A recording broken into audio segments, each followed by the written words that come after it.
What's going on, beautiful people? Daniel Magyar in the building. Today, I'm going to talk about the best fasting method for the weight loss, what fasting actually is. Well, by now, my dear friends, you all know that intermittent fasting is pretty much a lifestyle where you have certain periods of hour during your day when you eat all of your calories and certain period of hours when you don't. And there's certain benefits to it, such as lowered insulin, lower inflammation in your stomach, production of the growth hormone, and then you get plenty of other cellular repair over time. You get plenty of other benefits, right? Now it seems like a new thing, like a new, I would say, a trend since about 2014. So fasting has been very popular for the past decade. Why is that? Because, of course, people in the fitness industry realize that there are certain benefits to fasting. They start practicing it. Some people have been doing it for the spiritual reasons their entire lives, 50, 60 years, etc. However, fasting is actually the most primal way to eat because during the entire evolution, there was no way in the world that you could have eaten at any point of a day you wanted. Zero chance. No, not a single chance. So eating every 2-3 hours is a brand new thing for the human body, not the intermittent fasting or fasting in general. Fasting in general is actually the way body has been evolving during the entire evolution. And people have been dying from starvation, from hunger. People have been dying from the fasting because, nature is very cruel.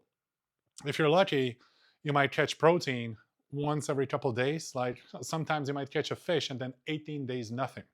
And then you catch a fish, which is the regular size, which might have 400 calories, and it's all protein, no fat whatsoever. It's just a white fish. So fasting has been the primal way of eating during the entire evolution. Now, good thing is that now we don't have to wait for 18 days until we catch a fish or something. We can pretty much just go to the grocery store and get the food. So we can kind of combine it. Primal thing that the body needs from the evolution with the modern world that gives us unlimited access to food. We can combine both of these to get the most health benefits out of it. Now, how do we do it? So intermittent fasting, first of all, is not a method that allows you to eat unlimited amount of calories. That's the number one mistake that I see people doing. They think they're going to start fasting. Because of the fasting, they can eat whatever they want, how much they want. No, bullshit, not happening. You're going to gain a lot of body weight. It's still calories. It's still the energy that you consume that's going to matter. You're going to get a lot of benefits from fasting. A lot of times it's the convenience. A lot of times it's the biological benefits. However, you have to have a certain structure that works for you. That's why in my program, I go Monday through Friday, one meal a day. Now, there is a problem and a challenge with the one meal a day. What is it? Well, the portion size. You also don't want to wait 23 hours and just explode with the calories and eat 3,000 calories in the sitting if you're my size. Your day is pretty much ruined. And if you do it close to bed, you won't be able to sleep. So that's why in one meal a day, I only use calories in the deficiency. For men, 12, 1,400 calories depending on their size. Women, 800 to 1,000 calories, will depend. So that portion is not enormous. Okay, you can still eat it in one sitting and it doesn't make you sick because you never want to overload the body with the food. You never want to overeat. You never want to stuff yourself. You never want to push nutrients into the body. It's just way too much stress on your guts and the digestive system. Okay, so that's why I'm not a big fan of big one meal a day. Like you eat 4,000 calories in one sitting. That's bullshit. And then you're also supporting a bad binge eating habits. You don't want to be a binge eater whatsoever. So I only use one meal a day in the days of deficiency when I know people are going to be in a calorie deficit, in a heavy calorie deficit, because Saturday, Sunday, we eat more. But in my program, Saturday, Sunday, I don't do any type of a fasting. You eat 3 meals a day, breakfast, lunch, and dinner. You split those calories into 3 different portions. And the goal is pretty much to do the opposite from what you did during the week. That's what I published in my book, Weight Loss Without Plateau, which is accessible on Amazon. Again, it's Weight Loss Without Plateau, okay, published by Daniel Magyar. And what I explain in that book is pretty much you want to cycle the calories in and out. Otherwise, the body will find a homeostasis and a deficiency and it will stop losing weight. That's when you hit the plateau. So Monday through Friday, as you're in this fasting period and you eat only once a day, you're in a heavy deficit. Saturday, Sunday, you pull the body out of a deficit and you feed it. You do exact opposite from what you do during the week. So breakfast, lunch, and dinner, and you eat calories at the rate that you can burn. So oftentimes with men, it's about 3,000 calories. With women, it's about 1,800 to 2,000 calories per day, okay? On the high calorie days. On the low calorie days, it's a tremendous deficiency. Now, this beautiful cycle creates a weight loss that looks like a bad stock market, okay? You have drops, drops, drops, a slight equal, then drop, drop, drop, a little spike, drop, drop, drop, a little spike, and then it keeps dropping from there. Why do you want to do that? Because if you want to go drop only, at some point you're going to hit the plateau, and also the cortisol will rise because deficiency is a stress on the body. So the body will respond to it like a stress, okay? Now we know that a stress hormone is cortisol, and cortisol protects the body fat and burns the muscle. Exact opposite from what you want to do. So if you want to keep the muscle and then burn the body fat, it's in your best interest to keep the cortisol low. How you do that? Well, you put foot on the gas and you take it off. Foot on the gas Monday through Friday, deficiency, you lose weight, you do all your steps, exercise.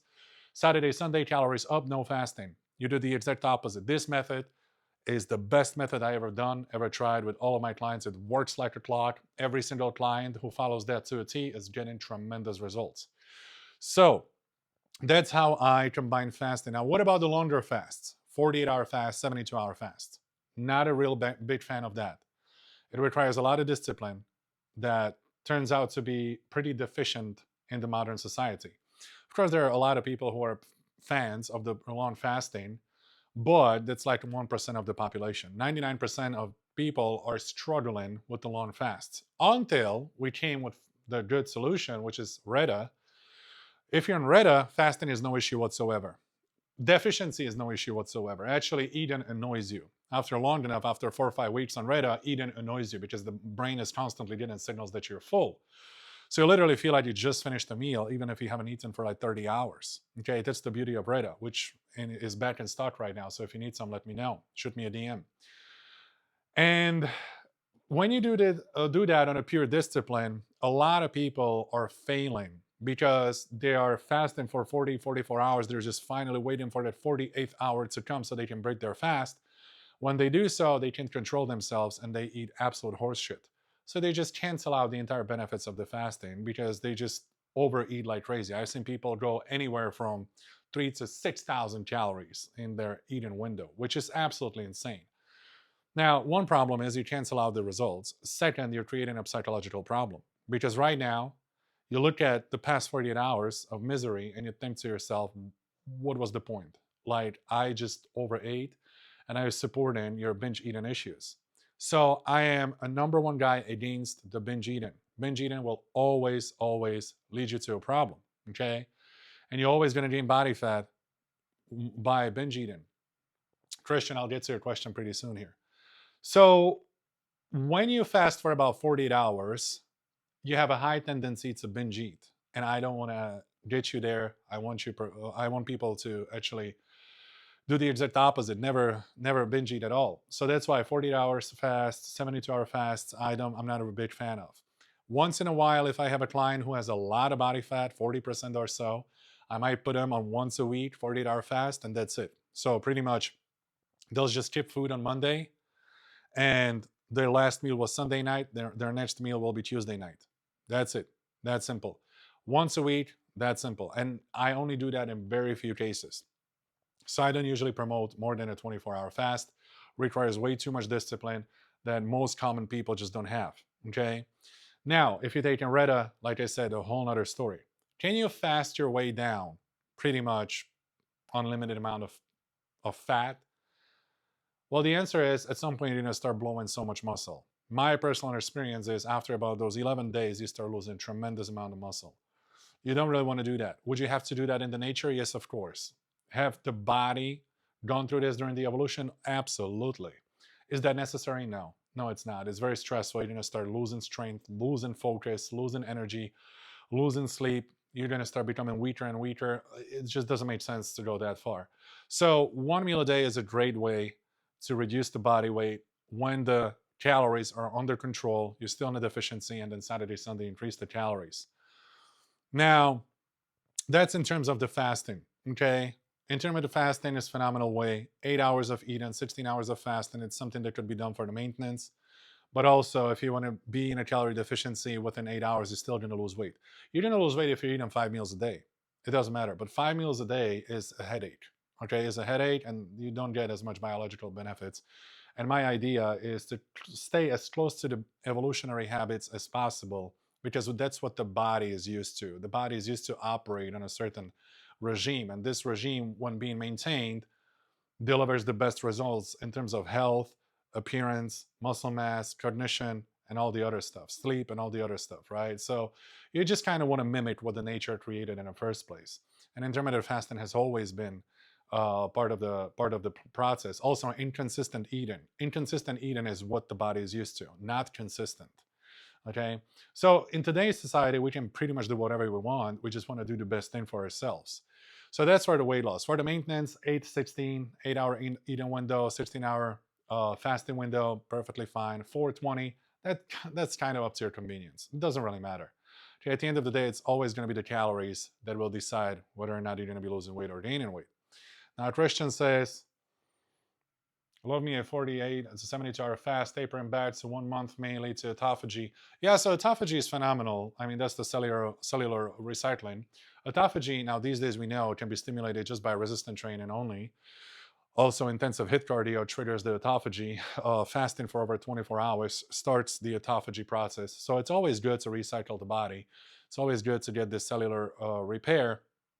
However, a person must have a discipline for that, right? So if you have a discipline, there's no problem at all. 48 to 72 hours, pretty much autophagy is peaking at about 72 hours. So you're definitely getting the most of that. I don't think you need to, push it anywhere beyond that, like a 72-hour fast 2-3 times a month. That would be pretty much almost one a week. So every week you wouldn't eat for 3 days, which is quite a bit. I don't think we need to do that at all in terms of long sustainable weight loss. Not necessary at all. In terms of other reasons, spiritual reasons, strengthening your mind, you want to convince yourself that you can do it, you want to prove yourself that you can do it, go for it. It's a psychological challenge, the body will definitely overcome that. Human body was designed and built to overcome extremely difficult times. We just made it weak. And we make it look weak in the modern society. We treat the body like it's fragile.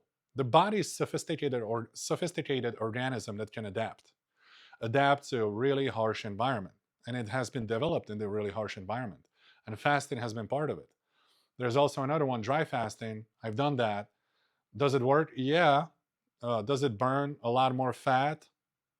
I don't think so. No, I haven't noticed anything different. They say every hour of dry fasting is equivalent to 3 hours of water fasting. Well, you're losing a lot more weight because you're not drinking water at all, right? So, of course, the scale is going to respond to that. However, did I notice the body fat breakdown or body fat catabolism, as it's supposed to be, that a fat cell is supposed to break down? No, not really. I don't know. I lost fat like I lost fat. Like I would have lost it with just regular calorie deficit or just with the water fast. Was it any faster? Maybe 15%. It wasn't mind-blowing, right? It wasn't mind-blowing. Long story short, the body is used to dry fasting as well. Oh, certainly. Our bodies went through the periods during the evolution when you had no water and no food. So the body had to create water within somehow. It is small droplets, but it will create some. But I haven't found that as beneficial or as necessary to implement into my routine. What I really liked about dry fasting is that you're less hungry. But now we have Reda. So we kind of eliminate hunger through Reda anytime we want, right? As I mentioned, it's back in stock right now, so you can shoot me a DM and I can ship it over to you. So I don't really struggle with eliminating hunger or with hunger pains anymore since we got this product right here, but dry fasting certainly suppresses appetite more than regular water fasting. That's what I really liked about it. However, I just couldn't work out on it. I just didn't have energy. Water fast, I can still work out, no problem at all. Dry fast, I couldn't work out. So that's in terms of fasting today.